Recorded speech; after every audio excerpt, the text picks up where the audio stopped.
Gaza में जारी मानवीय संकट के बीच अमेरिकी सरकार ने सख्त रुख अपना लिया है। अमेरिकी विदेश मंत्री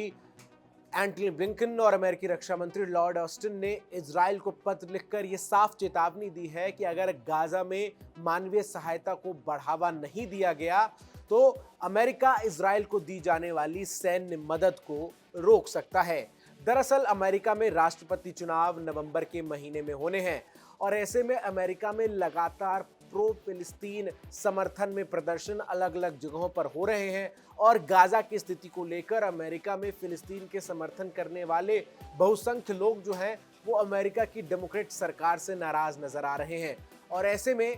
चुनाव परिणाम में इसका असर देखने को मिल सकता है और ये तमाम लोग जो प्रो फिलिस्तीनी हैं अमेरिका में वो रिपब्लिकन्स को समर्थन दे सकते हैं। इन परिस्थितियों को देखते हुए ही अमेरिका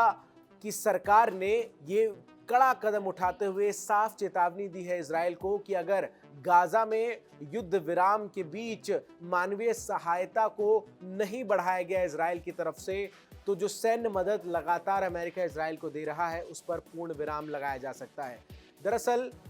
जो मानवीय सहायता है उसके मुताबिक प्रतिदिन 350 ट्रक मानवीय एड जो है वो गाजा में पहुंचने चाहिए और इसको लेकर जो स्थिति इस वक्त है उसमें ये अधिकांश जो ट्रक हैं वो राफा क्रॉसिंग पर फंसे हुए हैं और राफा क्रॉसिंग पर पूरी तरीके से इजराइल का नियंत्रण है। इजरायली सेना अभी भी लगातार रुक रुक कर गाजा में एयर स्ट्राइक कर रही है। अभी भी लगातार इजराइल डिफेंस फोर्स का ग्राउंड ऑपरेशन गाजा में नजर आता है और ऐसे में जिस तरीके से लगातार हमले इजराइल की तरफ से गाजा में बोले जा रहे हैं और जो स्थिति गाजा में इस वक्त नजर आ रही है जहां मानवीय संकट एक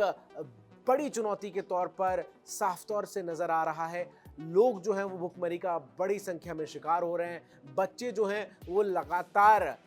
भूख से तड़पते हुए नजर आ रहे हैं। लाखों लोग जो हैं वो अपने घरों को छोड़कर शेल्टर होम्स में रहने को बेघर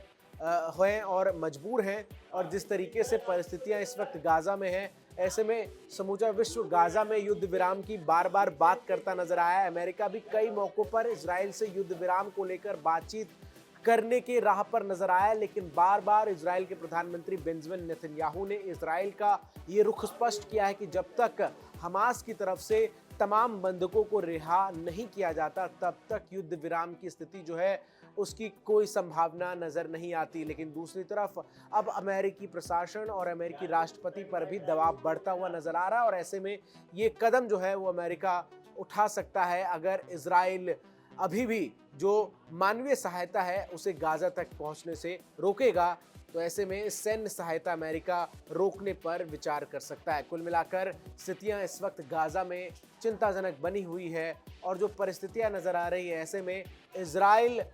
और मिडिल ईस्ट में जिस तरीके से तनाव की स्थिति है ऐसे में बीच का रास्ता निकालना बहुत जरूरी नजर आता है।